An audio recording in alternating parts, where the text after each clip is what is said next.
आप सभी भाई बहनों का आध्यात्मिक ऑक्सीजन की लघु ज्ञान संदेश कक्षा में एक बार फिर स्वागत है।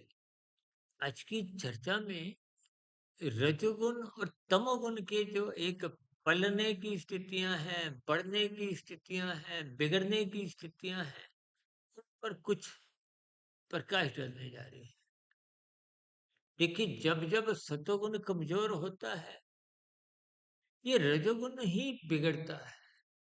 और रजोगुण में तो देखिए तमोगुण का पहले ही वास होता है। वो तो सतोगुण के भय से वो तमोगुण सामने नहीं आता, छिपा रहता है। देखिए, दार्शनिक स्तर पर इनके अर्थ समझिए। अंधकार कभी भी प्रकाश के सामने जा ही नहीं सकता। ये तमोगुण भी देखिए सतोगुण के सामने कभी भी जा नहीं सकता, उसका सामना कर नहीं सकता। ये एक दार्शनिक स्थितियां है। बुराई कभी भी अच्छाई के सामने टिक नहीं सकती। ने हमने देखिए अभी कितनी ही पर्वों की स्थितियों से गुजरे हैं। इन सभी स्थितियों को आप और हम शाब्दिक स्तर पर ही सुनते हैं, बोलते हैं, पढ़ते हैं। उनके व्यवहारिक अर्थ समझते नहीं, अपने जीवन की बुराइयों को दूर नहीं करते, अपने मन बुद्धि के विकारों को दूर नहीं करते, जिसके फलस्वरूप स्थितियों में कुछ सुधार नहीं आता।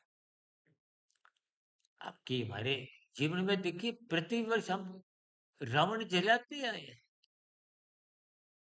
ऊपरी स्तर पर आप और हम दिवाली मनाते आए हैं, लेकिन वो दिवाली मानसिक स्तर पर आज तक केवल उन्हीं लोगों ने मनाई जिन्होंने अपने भीतर के रावण को, भीतर की बुराइयों को, भीतर के विकारों को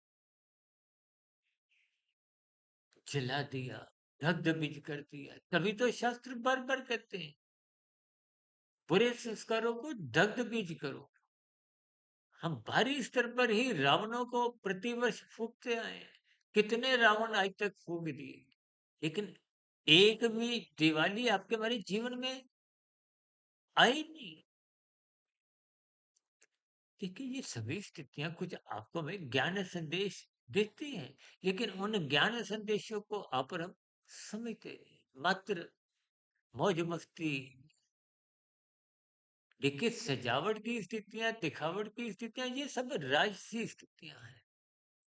कुछ औपचारिकताओं में रहते हुए यदि आप और हम कर्मकांड करते हुए ही इन पर्वों को, त्योहारों को मनाते हैं, उनसे कुछ ज्ञान संदेश शिक्षा नहीं लेते, तो निश्चित रूप से आपके हमारे जीवन में कोई सकारात्मक परिवर्तन बन नहीं पाता। सात्विक दिनचर्या बन नहीं पाती। इसलिए हम बार बार कहते हैं, शास्त्र बार बार कहते हैं, सत्संग करो, सत्संग करो। जो मनुष्य सत्संग नहीं करता तो पशु वृत्तियां आहार मैथुन निद्रा है। इन स्थितियों में ही आपका हमारा जीवन छलांगे लगा रहा है। ये 24/7 विषय भोगों की आसक्ति कहो, ये पशु वृत्तियां के समान ही है। यदि सत्संग नहीं होता, यही सत्संग में स्थितियां आपको में पशुओं से अलग रखती है। मनुष्य जीवन पाकर इन सभी स्थितियों पर चिंतन करें, सत्संग करें, ब्रह्म मुहूर्त में उठें, शास्त्रों का स्वाध्याय करें, गुरु की आज्ञानुसार जीवन व्यवस्थित रखें, तभी आध्यात्मिक उन्नति के दरवाजे खुलते हैं। तभी आपके हमारे मानसिक स्तर पर दिवाली की स्थितियां, उमंग उल्लास उत्सव में स्थितियां बनती हैं। इन स्थितियों पर तर्कपूर्वक चिंतन करें, अन्यथा सत्संग के अभाव में ये रजोगुण तमोगुण पलते बढ़ते रहते हैं। जब जब तमोगुण बढ़ता है, तो वो कानून का उल्लंघन, शास्त्र विरुद्ध पाप कर्म कब कितने करवाया जाता है, आपको में बहुत नहीं होता। इन स्थितियों पर चिंतन करें, अपने जीवन को व्यवस्थित करें, अनुशासित बनाएं, ब्रह्म मुहूर्त में उठें, ताकि जीवन सार्थक हो। इन्हीं शुभकामनाओं के साथ चर्चा विशेष को यही विश्राम देते हैं। दिन में कुछ शॉर्ट्स की वीडियो, शाम को प्रश्नोत्तर ज्ञान कक्षा, और कल सुबह ब्रह्म मुहूर्त ज्ञान उपदेश कक्षा में किसी गंभीर विषय के साथ फिर मुलाकात रखेंगे। तब तक आप अपने आध्यात्मिक मित्र सुधीर भाटिया फकीर को इजाजत दें। वीडियो विशेष को सुनने के लिए आप सभी भाई बहनों का बहुत बहुत धन्यवाद। के प्रश्नों का, सुझावों का और शिकायतों का निश्चित कमेंट्स पर स्वागत है। नमस्कार।